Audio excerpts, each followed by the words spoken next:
الحمدللہ رب العالمین والصلاة والسلام علی سیدنا و سید الانبیاء والمرسلین وعلی آلہ و اصحابہ الطیبین الطاہرین اما بعد فاعوذ باللہ من الشیطان الرجیم ببرکت بسم اللہ الرحمن الرحیم الرجال قوامون علی النساء صدق اللہ المولانا العظیم وصدق بلغنا رسوله النبي الأمين المتين الكريم ونحن على ذلك لمن الشاهدين والشاكرين والحمد لله رب العالمين۔ میرے پیارے آقا صلی اللہ علیہ وآلہ وسلم کی پیاری کنیزاؤں، آئیے عادت کے مطابق اور معمول کے مطابق ایک بار پھر ہم نبی اور آل نبی کی یاد میں درود پاک پڑھتے ہیں۔ الصلاۃ والسلام علیک یا رسول اللہ، الصلاۃ والسلام علیک یا نور اللہ، وعلی آلک واصحابک یا حبیب اللہ صلی اللہ تعالی علیہ وسلم۔ میرے پیارے آقا صلی اللہ علیہ وآلہ وسلم کی پیاری کنیزاؤں اور اسلام کے مقدس شہزادوں، اللہ رب العزت نے ہمیں انسان بنا کر کے پیدا کیا، ساتھ ہی ساتھ انسان میرے نبی پیدا ہونے سے پہلے بھی انسان تھے، مگر ان کے اندر انسانیت نہیں تھی، وہ انسانیت کو بھول گئے تھے۔ جناب حضرت عیسیٰ علیہ نبی جنا علیہ السلام کے دنیا سے اٹھائے جانے کے بعد، یعنی وہ عرش پر اٹھائے گئے، اللہ نے ان کو جنت میں اٹھا کر کے رکھا۔ اس کے بعد سے 500 سال تک اس فرش گیتی پر، زمین پر کوئی ہدایت دینے والا نہیں آیا۔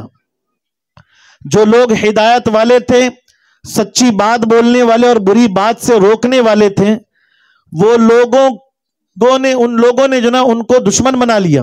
لوگوں نے ان کو دشمن بنا لیا کیونکہ مارکیٹ سجی تھی، ہمارا کاروبار نہیں ہوتا، جھوٹ کا کاروبار عروج پر تھا، اور یہ حق بولنے والے اور سچ بولنے والے یہ ان لوگوں کو جب روکتے تھے تو ان کے دشمن بن گئے۔ پھر انہوں نے ایک میٹنگ کی کہ جب تک یہ لوگ ہمارے کو روکتے رہیں گے ہمارا کام رکتا رہے گا اور ہمارا کام چلتے چلتے بند ہو جائے گا، کیوں نہ ہم اپنی دادا گیری شروع کریں۔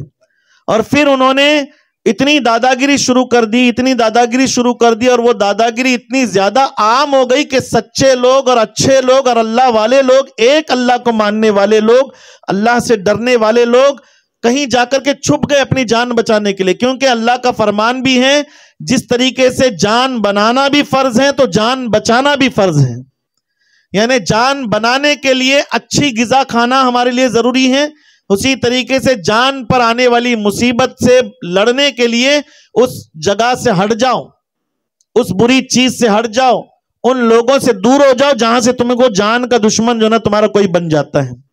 تو انہوں نے اپنی جان کی حفاظت کے لیے کسی سے بولنا بند کر دیا، کسی سے ملنا بند کر دیا، اور پھر دیکھتے ہی دیکھتے پوری دنیا کے اندر جہالت عام ہو گئی، جس کو جیسے چاہے ویسا وہ عام جو نا گناہوں میں مبتلا ہو گیا۔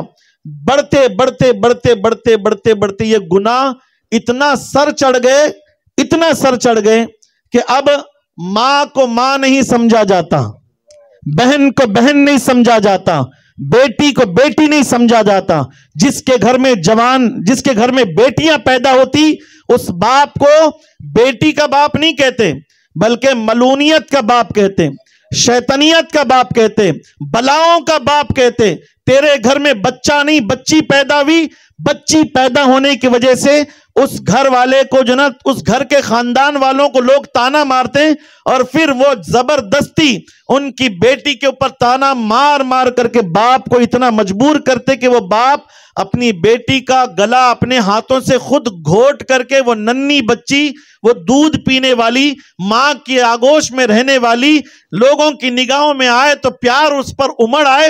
ایسے ننھے بچوں کو سگے باپ نے پرائے نہیں، رات میں سوتے یوں ہاتھ نہیں رکھا، بلکہ جاگتی ہوش و حواس کے اندر باپ نے اپنی بیٹیوں کا گلا دبایا اور اس کو لے جا کر کے قبرستان میں زندہ دفنا دیا یا پھر مار ڈالا۔ ایسے معاملات، یعنی اتنا جہالت عام ہو گئی. مکے کے اندر پہلے کے لوگ راتوں میں دروازہ کھولتے ہیں جو نا اپنے گھروں کی بیٹیوں کو زندہ دفن کرنے کے لیے. آج بھی لوگ راتوں میں دروازہ کھولتے ہیں. کسی کی بیٹی کی اگر بخار چڑھ جائے تو اس کی جان بچانے کے لیے, اس دور میں جان بچانے کے لیے نہیں بلکہ جان لینے کے لیے دروازہ کھولتے. اور آج کے لوگ جان بچانے کے لیے دروازہ کھولتے. تو یہ میرے نبی کا صدقہ ہے.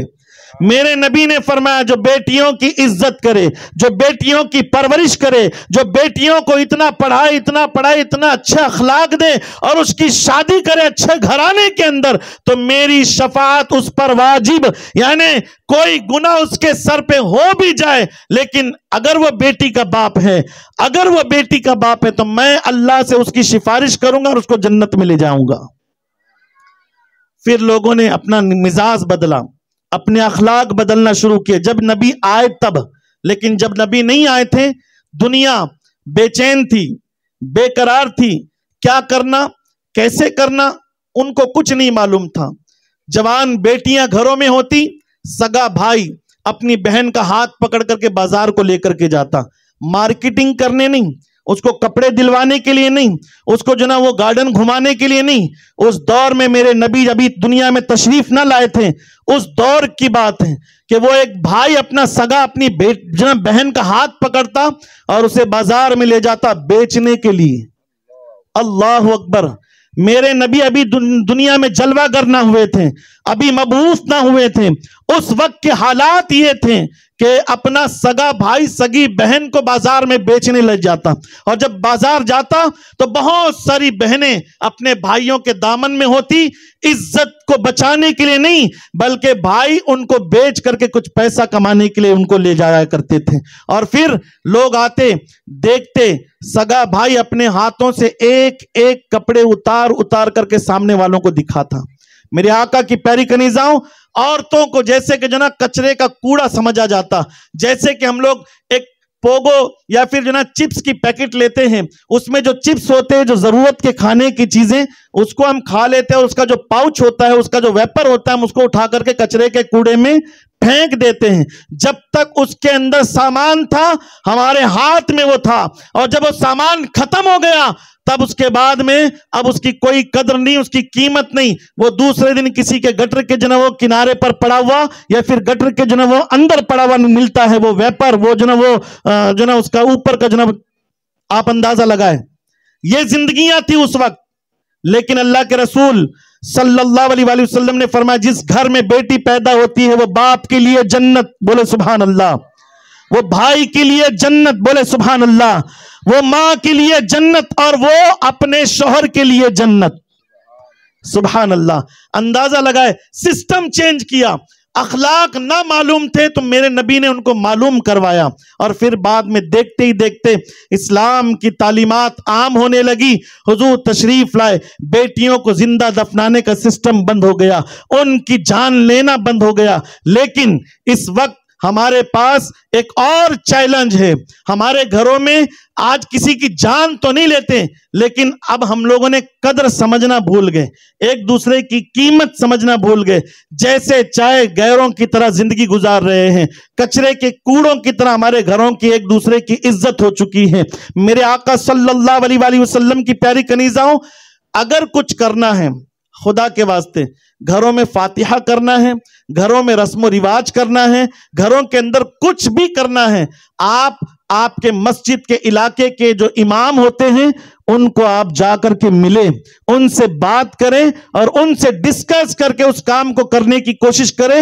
اگر وہ تمہیں سمجھائیں گے تو تمہارے لاکھوں کا اور تمہارے ہزاروں کا نقصان ہونے سے بچا سکیں گے انشاءاللہ. ہم اپنی طرف سے کرتے ہیں, جو کرنا ہے اس کو چھوڑ دیتے, جو نہیں کرنا ہے وہ کرنا شروع کر دیتے ہیں. جیسے کہ بقرہ عید کے اندر قربانی کرنا ہمارے اوپر واجب ہے. ہم لوگ درگاہوں پہ جا کر کے منتیں مانگ کر کے وہاں تو بکرا کاٹتے, لیکن اپنے اوپر جو ذمہ داری کا جو بکرا ہوتا ہے, ذمہ داری کی جو قربانی ہوتی ہے وہ نہیں کرتے. اس لیے میں عرض کر رہا ہوں کہ آپ جو بھی کام کریں پوچھ کر کے کریں گے تو گناہوں سے بھی بچیں گے. کر کاج کو تھکا لینے کی زندگی کسی کو پسند نہیں ہے. تم سمجھتے ہو کہ میں نے تو اللہ والے کا کام کیا, اللہ والے کو وہ پسند ہی نہیں آیا تو پھر ہمارا وہ کام کرنا بیکار ہو جائے گا. اس لیے میری گزارش ایسا کام کرو کہ جو کام کیا جس کے لیے کیا وہ بھی خوش اور اس کا رب بھی خوش، ایسا ہونا چاہیے کام۔ عرض یہ کر رہا تھا، قرآن پاک میں اللہ رب العزت نے جس آیہ کریمہ کی تلاوت کرنے کا مجھے شرف عطا فرمایا، اس میں اللہ فرماتا ہے گھروں کی عورتوں کے اوپر اللہ نے مردوں کو حاکم بنایا۔ حاکم کا مطلب جانتے ہو؟ بادشاہ۔ اور بادشاہ کس کو کہتے ہیں؟ بادشاہ کی اگر کوئی بغاوت کرے، بادشاہ کا اگر کوئی کہنا نہ مانے، صرف اور صرف اس کی ایک ہی سزا ہے کہ اس کو زندہ مار دیا جاتا ہے، یعنی اس کی سزائیں صرف ہے موت، جو بادشاہ کی بات نہیں مانتا۔ اور اللہ کے رسول صلی اللہ علیہ وآلہ وسلم کے رب نے، ہم سب کے رب نے قرآن پاک میں ہمیں ہدایت دی اور فرمایا مرد تمہارے گھروں کے حاکم ہیں، ان کے بغیر اجازت کے کوئی ایسا کام نہ کرے کہ ان کو ناراض ہونا پڑے۔ کیوں؟ جس کے گھر کا مرد اس سے ناراض، اس کا خدا بھی اس سے ناراض۔ اب پڑھو سجدے، اب کرو تلاوتیں، اب دو صدقے، اب دو حج وہ حج کر لو، یا پھر صدقہ و زکات دے لو، کچھ ہونے والا نہیں۔ کیوں؟ جس کا رب جس سے ناراض ہو، اس کے صدقے اس کے کہاں پہنچنے والے ہیں، اس کا بدلہ اس کو اللہ کہاں دینے والا ہے۔ اس لیے میری اور آپ کی ذمہ داری ہے، ہمیں پہلے اسلام سیکھنا ہوگا اور پھر اس کے بعد ہمیں اپنے دین پر عمل کرنا ہوگا۔ یوں ہی کسی نے دیکھا دیکھی چلہ پوکی کا کام کیا، انہی دیکھی بول کو میں کر رہا ہوں، میں دیکھا بول کو انہی کر رہا، انہی اکلا بکرا کاٹا گول گول بڑے بڑے سنگا والا، تو اگلے بار میں اس سے بڑے بڑے سنگا والا لا کر کے کمپٹیشن چل رہا ہے۔ 11ویں کے اندر، 12ویں کے اندر، عیدوں کے اندر، دیگوں کے اندر بھی کمپٹیشن آ چکا ہے۔ انہی وطا کرا میں اس سے ذرا زیادہ کرتا ہوں۔ میری بہنوں، کرنا ہی چاہتی ہو تو جب اذان ہو تو نماز پڑھنے کی کوشش کرو۔ جب تمہارا شوہر آئے تو اس کو پانی دینے کی، دوسرے گاؤں کے لوگ آتے ہمارے گھروں پر تو لوٹے تو ان کو دیتے، لیکن گھر کے آدمی کی عزت گھر میں بولو۔ میں ایک بات بولوں گا، آج مجھ سے کوئی ناراض نہیں ہونا، کیونکہ یہ بات ہی کچھ ایسی ہے، حضرت ان کے بارے میں بول رہے ہیں۔ یہ اجتماع میں آج آپ کی زیادہ وہ بھرمار ہیں، اس لیے میں نے یہ عنوان آپ تک پہنچایا، اور ان کے لیے ہر جمعہ وہاں اجتماع ہوتا ہے، وہاں ہم ان کو بولتے ہی رہتے ہیں۔ لیکن ان کے سامنے ایک بات یہ بھی بتاؤں گا، بہت سارے مرد کیا چاہتے ہیں، میری بیوی اچھے کپڑے پہن کو رہنا، کب دیکھے تب منہ اتار لے کو رہتی، اس کے واسطے مجھے گھر میں جانے نہیں ہوتا، جماعتوں میں باتیں ہوتی ہے ایسی، گھر کو کی نہیں جا رہا با، منہ اتار لے کو رہتی۔ کیوں پرابلم ہو رہی ہے؟ مجھے سیدھے سے بات نہیں کرتی۔ تو میں آپ کے سامنے عرض کروں، جس طریقے سے تو چاہتا ہے سیم ٹو سیم وہ بھی تجھ سے یہی چاہتی ہیں کہ تو بھی اس سے بات کر، تو بھی اس کے ساتھ میں وہ غصہ نہ ہو، تو بھی اس کے ساتھ میں مسکرا۔ تو جیسا چاہتا ہے کہ تیری بیوی اچھے کپڑے پہن کر کے رہے، تو تیری بیوی تیرے بدن کی بدبو نہیں چاہتی، بلکہ وہ بھی تیرے بدن کو اچھے کپڑے چاہتی ہے، وہ بھی تیرے بدن کے خوشبو چاہتی ہیں۔ تو ہمیں چاہیے کہ ہم ایک دوسرے کا خیال کرتے رہیں۔ اور حدیث پاک میں اللہ کے رسول صلی اللہ علیہ وآلہ وسلم کا ارشاد گرامی ہے، میرے آقا فرماتے ہیں مرد عورتوں کے لیے ویسا ہی ہے جیسے عورت مرد کے لیے، یعنی ان میں اونچ نیچ نہیں ہے۔ انہی بھائی کو بولے تو ہمیں کیا بھی کرے تو چلتا، ایسا نہیں ہے میرے بھائیوں۔ اگر عورت ہے تو ہمیں اس کی عزت کرنی ہے، اس کی قدر کرنی ہے، اس کی قیمت کو سمجھنی ہے۔ اگر وہ گھر سے نکل گئی تو کپڑے خود کو دھونا پڑے گا، کھانا خود کو پکانا پڑے گا، ایک بار پکائیں گے، 2 بار پکائیں گے، پھر وہ جب مرد تھک جائے گا نا پھر کمپلینٹ ہوتی ہے، انہی گئی سالی آ رہی نہیں، مجھے معلوم ہے کیوں گئی ہے، کیوں نہیں آتی، وجہ کہ ہم نے اس کی قیمت نہیں سمجھی۔ وہ تجھے مزہ چکاتوں۔ میرے بھائیوں اور میری بہنوں، یہ مزہ چکانے کا مسئلہ ہی نہیں ہونا چاہیے، ہمیں اللہ نے خوشی خوشی رہنے کے لیے پیدا فرمایا۔ حضرت آدم علیہ السلام کو اللہ نے پیدا فرمایا، حوا علیہ السلام نہیں تھی، ان کی بیوی ان کو بنایا نہیں گیا تھا، بس واحد تھے جنت میں، پورے جنت کے وہ اکیلے انسان تھے جنت میں، لیکن اپسٹ رہتے تھے، خاموش خاموش جھکے جھکے رہتے تھے، افسردہ رہتے۔ اللہ نے فرمایا جبرائیل جاؤ اور آدم سے پوچھو کہ وہ اپسٹ کیوں ہیں، وہ افسردہ کیوں ہیں، پریشان کیوں ہیں۔ تو اللہ رب العزت کے اس فرشتے نے جا کر کے آدم علیہ السلام کی بارگاہ میں عرض کی، اے آدم، اللہ تمہیں سلام کہتا ہے اور کہتا ہے کہ تم افسردہ ہو، پریشان ہو، کیا وجہ ہے؟ آدم علیہ السلام، اللہ جانتا ہے پھر بھی کہنے کے لیے بھیج رہا ہے۔ اور اللہ کے وہ فرشتے کہتے اللہ پوچھتا ہے کہ تم پریشان کیوں ہو؟ تو اس وقت حضرت آدم علیہ السلام نے عرض کی کہ اے جبرائیل، میں اکیلا ہوں جنت میں بے چینی فیلنگ کر رہا ہوں، محسوس ہو رہا ہے کہ میرے ساتھ کوئی نہ کوئی ہو، میں اپسٹ، افسردہ، پریشان اسی لیے ہوں کہ میں اکیلا ہوں۔ تو اللہ رب العزت نے چاہتا تو کوئی ایک اور انسان پیدا کرتا، لیکن یعنی کوئی ایک اور مرد پیدا کرتا، لیکن اللہ نے مرد نہیں پیدا کیا، بلکہ اللہ نے جنت میں حضرت حوا علیہ السلام کو آدم علیہ السلام کی الٹی طرف کی ایک فصلی نکال کر کے عورت کو پیدا فرمایا۔ کیوں پیدا فرمایا؟ اس لیے کہ آدم علیہ السلام کی افسردگی دور ہو جائے، ان کی بے چینی ختم ہو جائے، ان کو سکون ملے، ان کو قلبی سکون ملے۔ عورت دل کے سکون کا نام ہے، ہمیں عورت کو وہ درجہ دینا ہوگا، اور مرد عورت کے لیے دل کا سکون ہے۔ عورت کو چاہیے کہ وہ اپنے مرد کو جو نا وہ دلی سکون دلانے کے لیے اپنی پوری جد و جہد کرنے کی کوشش کرے۔ لیکن افسوس، 100 بار 100 کروڑ افسوس، آج دنیا کو راضی کرنے کی کوشش کرتے ہیں اور گھر والوں کو ناراض کرتے ہوئے گھوم رہے ہیں۔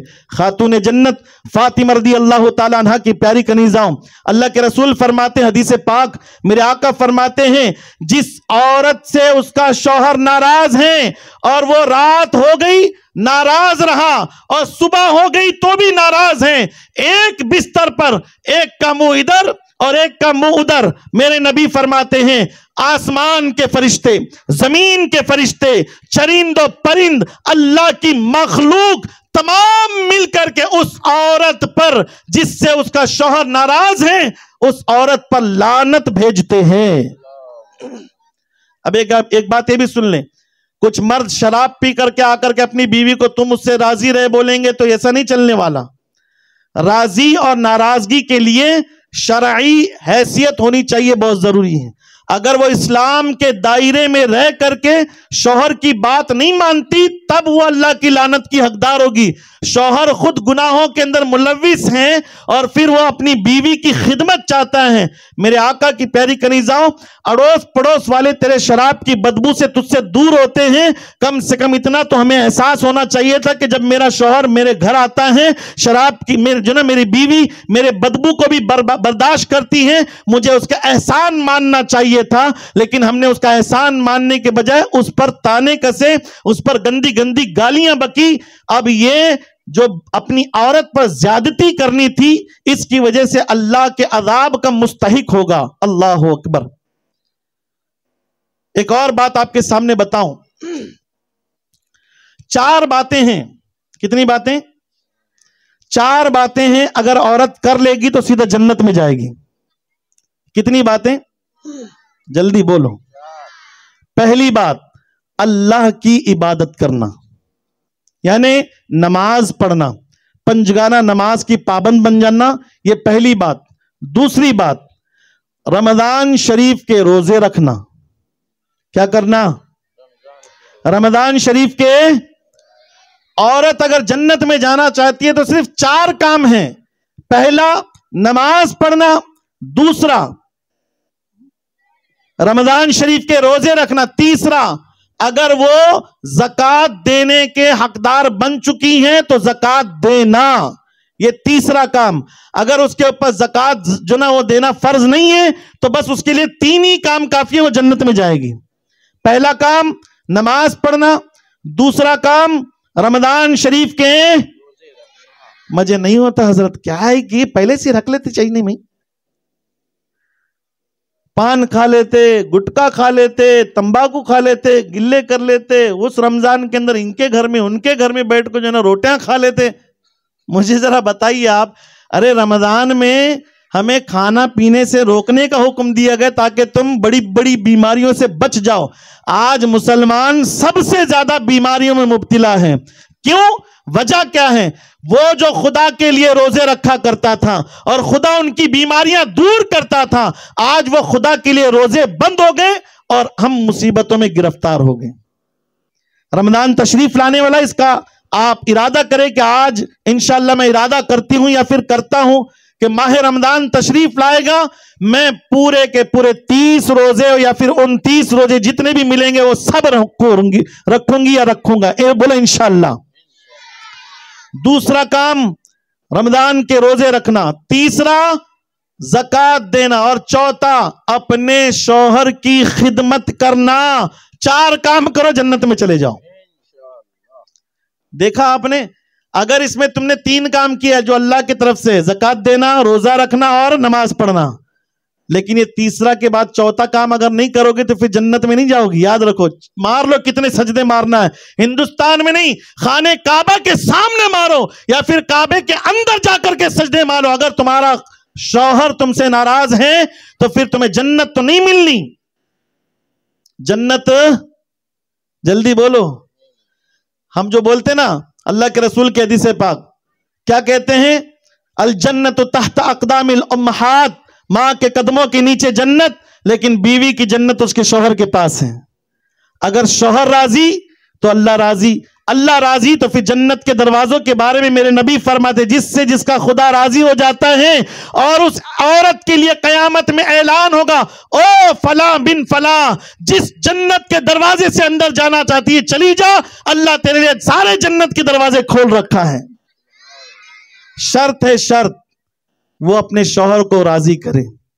ایک مرتبہ خاتون جنت فاطمہ کے گھر میرے نبی تشریف فرما ہے. اچانک سے اپنی لاڈلی فاطمہ کے گھر، شہزادی کے گھر نبی تشریف فرما ہے. دیکھتے ہی دیکھتے حضور کی آنکھوں سے آنسو ٹپکنے لگے، اور دیکھتے ہی دیکھتے اچکیاں بننے لگی، آپ رونے لگے. خاتون جنت کا کلیجہ منہ تک آ گیا. اپنے باپ سے بڑی محبت کرتی تھی. قریب جا کر کے عرض کرتی ہیں، بابا کیا بات ہے، آج سے پہلے کبھی تم فاطمہ کے گھر آ کر کے روتے نہیں تھے، آج کس بات نے آپ کو رلایا؟ میرے آقا، اے میرے بابا، آج ذرا بتائے تو صحیح کہ آپ کیوں رو رہے ہیں؟ اللہ کے رسول فرماتے، فاطمہ، معراج میں میں جب جنت کو دیکھ کر کے جہنم کو دیکھنے کے لیے گیا، اس وقت مجھے وہ جو کچھ دکھایا گیا اب تیرے گھر بیٹھے بیٹھے یاد آ گیا. خاتون جنت چپ نہ رہی، عرض کرتی، یا رسول اللہ، اے میرے بابا، اے حسنین کے نانا، بس اتنا گزارش کرتی ہوں کہ تم نے اس جہنم کو کیا دیکھا اور کیسا دیکھا جس کو یاد کر کے آج تم یہاں بیٹھ کر کے رو رہے ہو؟ آخر اس جہنم کے اندر تم نے دیکھا کیا؟ حضور کہتے ہیں، میں نے فاطمہ اس جہنم کے اندر میری امت کی بہت ساری کثرت سے عورتوں کو دیکھا. خاتون جنت کی آنکھوں میں آنسو نکلے.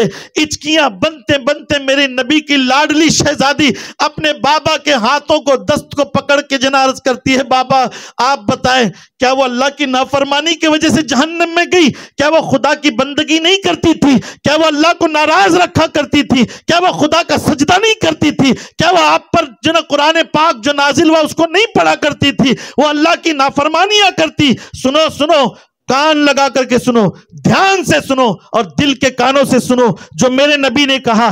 کہتے ہیں فاطمہ وہ اللہ کی نافرمان نہیں تھی، وہ اپنے رب کا سجدہ کرتی تھی، اپنے رب کے لیے روزہ رکھا کرتی تھی، اپنے دروازے پر جو بھی کوئی آتا ساحل، وہ اللہ کی بارگاہ میں اپنے لیے وہ آگے کے لیے کچھ نہ کچھ بھیجا کرتی تھی. خاتون جنت کے رونگٹے کھڑے ہو گئے. اتنی بڑی عبادت گزار ہونے کے باوجود بھی یا رسول اللہ وہ جہنم میں کیوں چل رہی ہیں؟ مصطفیٰ کریم صلی اللہ علیہ وآلہ وسلم نے ارشاد فرمایا، فاطمہ اللہ کا تو وہ حق ادا کر رہی تھی لیکن اپنے شوہر کی نافرمانی کر رہی تھی، جس کی وجہ سے اللہ نے اپنے اوپر کے حقوق تو معاف کر دیے لیکن شوہر کے حقوق معاف.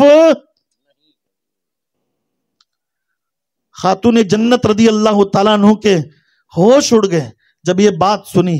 جانتے ہو جب دنیا سے جا رہی تھی نا، علی کا ہاتھ پکڑ کر کے کہتی، علی کیا تم مجھ سے راضی بھی ہو؟ علی تم مجھ سے راضی بھی ہو؟ فاطمہ کا شوہر علی کہتے ہیں، فاطمہ یہ کیسی بہکی بہکی باتیں کر رہی ہو؟ کہتی ہے فاطمہ، علی مجھے لگتا ہے کہ میں آج شام تک رہنے والی نہیں ہوں، بس اتنا کہہ دو کہ تم مجھ سے راضی ہو، اس لیے کہ مجھے اپنے بابا کو منہ دکھانا ہے. اگر میں تمہیں ناراض کر کے دنیا سے چلی گئی، جس باپ سے اتنا پیار کرتی تھی اس باپ کو اپنا کون سا منہ دکھاؤں گی؟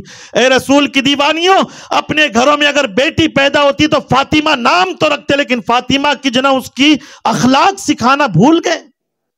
کپڑے دھونا تو تم نے سکھا دیا، لیکن فاطمہ کا اٹھنا بیٹھنا سکھانا بھول گئے، فاطمہ کا چلنا بولنا سکھانا بھول گئے، فاطمہ کی جناب وہ ماں کا درجہ سکھانا بھول گئے، فاطمہ جو اپنے علی کے ساتھ میں محبت کیا کرتی تھی، اگر آدھی روٹی ہوتی علی کے لیے رکھ دیتی، خود بھوکی رہتی۔ علی اپنے شوہر نبی کے جناب وہ داماد تھے، فاطمہ کے شوہر تھے، جانتے تھے کہ علی فاطمہ بھوکی رہ کر کے مجھے کھلاتی ہیں، میرے آقا کی پیاری کنیزاؤں، علی بھی اس وقت تک نہیں کھاتے جب تک کہ جناب فاطمہ اپنے منہ میں لقمہ نہ ڈال دیتے۔ سبحان اللہ، آپ اندازہ تو لگائے، یہ اسلام کے تعلیم کو بھول کر کے جو ہم زندگی گزار رہے ہیں، اسی کی وجہ سے ہمارے گھر ستیاناش ہو رہے ہیں، ہمارے گھر خرافات میں ڈوب چکے ہیں، ہمارے گھروں میں لائٹنگ تو اچھی لگی ہے، فرش تو جناب وہ ٹیلز کا بچھایا گیا ہے، گھر کے اندر جانے کے بعد گھر تو جنت لگتا ہے، لیکن گھروں کے اندر جو ہے وہ سکون نہیں ہے۔ ہم کہتے بڑا اچھا گھر بنایا، بولتے ہیں کہ یہ گھر نہیں بنایا سچ بہت اچھا تھا، وہ جھوپڑی کے گھر میں ہم بہت خوش تھے۔ افسوس افسوس، صد بار افسوس۔ بس آپ سے اتنی گزارش کہ اپنے شوہر کو ناراض نہ کرنا، اس لیے کہ جس کا شوہر جس سے ناراض، اس کا رب اس سے، اور جس کا رب جس سے ناراض، ان کا جہنم میں جانا ضروری ہے، ضروری ہے۔ آخری بات، جناب حضرت ایوب علیہ السلام بیمار ہو گئے، جیسے بیمار ہو گئے، کیسے بیمار ہوئے، اگر تفصیلی گفتگو ہوگی تو اس وقت اس کا موقع نہیں ہے، بس آپ کو اتنا کہہ دوں کہ شیطان نے اللہ کی بارگاہ میں جا کر کے عرض کی، اے اللہ تیرا ایوب تو بہت صبر کرتا ہے، اس کے پاس مال ہیں، اس کے پاس کھیت و کھلیان ہیں، اس کے پاس پراپرٹیز ہیں، اس کے پاس اولاد ہیں، سب کچھ ہے، تو پھر وہ تیرا شکر کیوں نہیں ادا کرے گا؟ اللہ نے فرمایا جا، تجھے اتنی طاقت دیتا ہوں، تو ایوب کے لیے کچھ بھی کر، لیکن میرا ایوب میرا ہے۔ اللہ نے کیا فرمایا؟ میرا ایوب میرا ہے، وہ تیرا نہیں ہو سکتا۔ اگر تو چیلنج کرنا چاہتا ہے تو جا، میں بھی تیرا چیلنج ایکسپٹ کرنے کے لیے تیار ہوں، جو کرنا چاہتا ہے کر، ایوب میرا ہے، وہ تیرا نہیں ہو سکتا۔ تو شیطان نے بیٹھ کر کے جناب مشورہ اپنے آپ سے کیا کہ ایوب کے لیے کرنا کیا ہے، تو پھر اس نے جا کر کے ایوب علیہ السلام کے جو کھیت و کھلیان تھے جس میں فصلیں لگی تھی، اب نکالنے کی باری آئی تو فوری طور پر شیطان نے جا کر کے پھونک مار دی، ساری فصل کو آگ لگ گئی، برباد ہو گیا۔ جہاں تک نظر جاتی تھی وہاں تک فصل ہی فصل، سب پکی ہوئی فصل، بس نکالنا تھا۔ شیطان نے اس نکالنے کے پہلے آگ لگا دی، ساری فصل بولو جل کے راکھ ہو گئی۔ کسی نے آ کر کے کہا، ایوب اے اللہ کے نبی، آپ کی فصل کو آگ لگ گئی۔ ایوب علیہ السلام نے گردن اٹھا کر کے ہماری تمہاری طرح، ہاں یہ کیسا ہو گیا، ہائے میں تو برباد ہو گیا، یوں نہیں کہا۔ ایوب علیہ السلام نے یوں گردن اٹھائی، کہا الحمدللہ۔ کیا کہا؟ الحمدللہ کہا۔ لوگوں نے کہا ایوب تیرا سب مال برباد ہو گیا، تم تو برباد ہی ہو گئے۔ کہا جس کا تھا اس نے لے لیا، مجھے کیا فکر ہے، جس نے دیا تھا اس نے لیا، جو لے دینے والا وہ لے رہا ہے تو وہ دینے والا بھی ہے۔ صبر دیکھا، پھر جا کر کے جو ہے نا شیطان نے اللہ سے کہا، اس کے پاس اس کی اولاد ہے نا، وہ تو تیرا شکر ادا کرے گا، جا میں نے تیری اس کی اولاد پر بھی تجھے اختیار دے دیا، جو کرنا چاہتا ہے کر۔ پھر ایوب علیہ السلام کی اولاد اس کے گھر میں تھی، اس کے گھر میں ایوب علیہ السلام کے گھر میں ان کی اولاد تھی، اور شیطان نے ان کے گھر کی دیوار کو جو نا پھینک کر کے ان کے بچے اسی دیوار کے نیچے دب کر کے دنیا سے انتقال ہو گئے۔ انا للہ و انا الیہ راجعون۔ جب کسی نے آ کر کے خبر دی ایوب تمہارے اولاد ایک دیوار کے نیچے دب کر کے انتقال کر گئے، دنیا سے چلے گئے، اس وقت آپ نے واہویلا نہیں کیا، ہائے اللہ میں تیرا نبی اور تو مجھے ایسی مصیبتوں میں گرفتار کر رہا ہے، اس سے اچھا تو مجھے موت دے دیتا، یہ دیکھنے سے پہلے، یہ سننے سے پہلے میں دنیا سے کیوں نہیں گیا۔ ایسا انہوں نے ڈھنڈورا ہماری تمہاری طرح نہیں پیٹا، کیونکہ وہ اللہ کے نبی تھے، جانتے تھے جس نے دیا وہ اسی کی امانت تھی، میرا کیا گیا، میرا کیا گیا، اس کا فضل تھا کہ اس نے مجھے ان کا باپ بنایا، اب وہ جب اپنی امانت لیتا ہے تو مجھے کیا ٹینشن ہے۔ انا للہ و انا الیہ راجعون پڑھا، پھر اللہ کے بارگاہ میں شیطان پہنچا، اے اللہ تو نے ایوب علیہ السلام کو مال دیا، میں نے برباد کر دیا. اللہ کہتا ہے پھر بھی ایوب میرا ہے تیرا نہیں. پھر وہ اولاد کے بارے میں کیا ہوا؟ میں نے ان کی اولاد کو بھی مار دیا مگر ایوب نے تیرا ذکر کیا. اللہ رب العزت کہتا ہے اللہ کہتا ہے کہ ایوب میرا ہے تیرا نہیں. تو شیطان کہتا ہے ایوب علیہ السلام کو اللہ تو نے صحت دی ہے نا، اسی کی وجہ سے وہ تیرا شکر ادا کرتا ہے. اللہ اکبر. اب اللہ نے فرمایا جا، میں نے ایوب کے جسم پر بھی تجھ کو جو نا وہ اختیار دے دیا، جو چاہتا ہے کر. پھر اس وقت شیطان آیا اور آ کر کے ان کے سامنے کھڑے ہو کر کے ان کے ناک میں انہوں نے پھونک ماری. شیطان نے کیا کیا؟ ناک میں پھونک ماری. ایوب علیہ السلام کے جسم میں جب وہ ہوا گئی تو پورے جسم میں ایک آگ سی لگ گئی اور پھر ان کا جسم دیکھتے ہی دیکھتے جو نا وہ گل گیا، ابل گیا، اس میں پھپولے نکلے اور اس میں زخم ہوا. زخم ہوتے ہی گاؤں والوں نے دیکھا کہ ایوب کسی بڑی بیماری میں مبتلا ہو چکا ہے، اب اگر یہ یہاں رہے گا اس کی وجہ سے کہیں یہ بیماری کسی اور کو نہ لگے. ایسا ہی ہوتا ہے نا، اس وقت بھی ایسا ہی تھا اور نکال دیا ان کو گلی سے باہر. پھر وہ کسی اور بستی میں گئے، وہاں سے بھی نکال دیا گیا اور پھر وہ اسی طریقے سے لوگوں نے ان کی حقیقت کو نہ جانا اور ان کو نکالتے گئے. لیکن جانتے ہو ان کے اپنوں نے ان کا ساتھ چھوڑ دیا، رشتہ داروں نے ساتھ چھوڑ دیا. ایوب کی بیوی تھی، ان کی بیوی کا نام رحمت تھا. اس بیوی رحمت نے ایوب علیہ السلام کا ساتھ نہیں چھوڑا. ہمارے گھر کا شوہر اگر کمانے دمانے بند کر دے یا پھر اس کا اچھا چلنے والا دھندا اگر بند ہو جائے، یا تو پھر مجھے طلاق دلا دو یا پھر کھلا کرا دو، میں اس کے ساتھ میں نہیں رہتی. ایک دن لگ گیا نا جی مجھے باہر. یہ ہماری گفتگو ہوتی ہے. ایوب علیہ السلام 1 سال 2 سال نہیں بلکہ تقریباً 40 سال کے قریب تک بیمار رہے. 1 سال 2 سال نہیں، کتنے سال؟ 40 سال کے قریب آپ بیمار رہیں. اور پھر ایک مرتبہ اسی بیماری کی حالت میں سب لوگوں نے چھوڑ دیا، بیوی نے نہیں چھوڑا، ان کی خدمت کرتی، ان کی جو نا وہ دوا دارو کا جو نا انتظام کرتی، دارو کا مطلب ان کا علاج کرتی، ان کی مرہم پٹی کرتی. میرے آقا کی پیاری کنیزاؤں، اتنی خدمت گزار، اتنی پرہیزگار، اپنے شوہر کی غلام، اپنے شوہر کی خادمہ بن کر کے ایوب علیہ السلام کی بیوی حضرت رحمت رضی اللہ تعالیٰ عنہا نے خدمت کی. پھر ایک مرتبہ بازار جا رہی تھی اور جانے کی وجہ سے ایوب جا نہیں سکتے تھے بازار، اس لیے کہ لوگ ان کو قریب میں آنے نہیں دیتے. ایوب اگر بازار میں آتے تو سارا بازار خالی کر دیتے لوگ، کہیں یہ بیماری ان کو نہ لگ جائے. اس لیے ایوب علیہ السلام بازار جانا بند کر دیے. اور پھر یہ جو ہے بی بی رحمت اکیلی جاتی. اس وقت شیطان نے پلان سوچا، اتنی بیماری میں اور اتنے سالوں سے ایوب اللہ کی بندگی کر رہا ہے، اللہ کا شکر ادا کر رہا ہے، کسی نہ کسی طریقے سے میں ایوب کو جنا اللہ سے دور کروں گا اور اللہ کی بندگی سے ہٹا کر کے میں اس کو جہنم میں پہنچاؤں گا. لیکن شیطان کیا جانتا تھا جسے اللہ پسند کرتا ہے اس کو کون جنا مشکل میں ڈال سکتا ہے. حضرت بی بی رحمت جانے لگی، شیطان نے بڈھے ڈاکٹر کی شکل لی اور راستے میں کھڑے ہو کر کے لوگوں کو چلانے لگا، او لوگوں سنو، ادھر آؤ، ادھر آ جاؤ، ادھر آ جاؤ، ادھر آ جاؤ، میں ہر بیماری کا علاج کرتا ہوں، میرے پاس ساری بیماریوں کا علاج موجود ہے، آ جاؤ آ جاؤ. بی بی رحمت نے جب یہ سنا کہ کوئی حکیم آیا، کوئی طبیب آیا، کوئی ڈاکٹر آیا ہے، آج میں بھی اس کے پاس جا کر کے مشورہ پوچھتی ہوں. بہت سارے علاج ہوئے ہیں لیکن اگر ہو سکتا ہے کہ اس کے ہاتھوں کی دوا میرے شوہر پر اثر کر جائے. اس وقت ایوب علیہ السلام کو جو کرنا تھا سو بھی کیا گیا، ساری دواؤں کا، لیکن اللہ کی کچھ مرضی الگ تھی. کچھ علاج نہیں ہوا، کچھ شفا نہیں ہوئی، لیکن پھر بھی ایوب علیہ السلام اٹھتے تو الحمدللہ کہتے، بیٹھتے تو الحمدللہ کہتے، چلتے پھرتے تو الحمدللہ کہتے، بھوکے رہتے تب بھی الحمدللہ کہتے.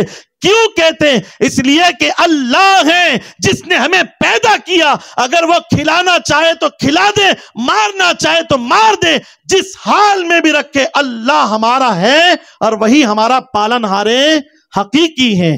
یہ کہتے تھے. شیطان نے کہا میں علاج کروں گا. بی بی رحمت قریب گئی، کہا میرے پاس بھی ایک بیمار ہے، علاج کرو گے؟ بولے کہ ہاں کروں گا. اور ان کی علاج ایسا ہے کہ پورا جسم جو ہے نا وہ زخمی ہے، ہر جگہ سے کوئی ایک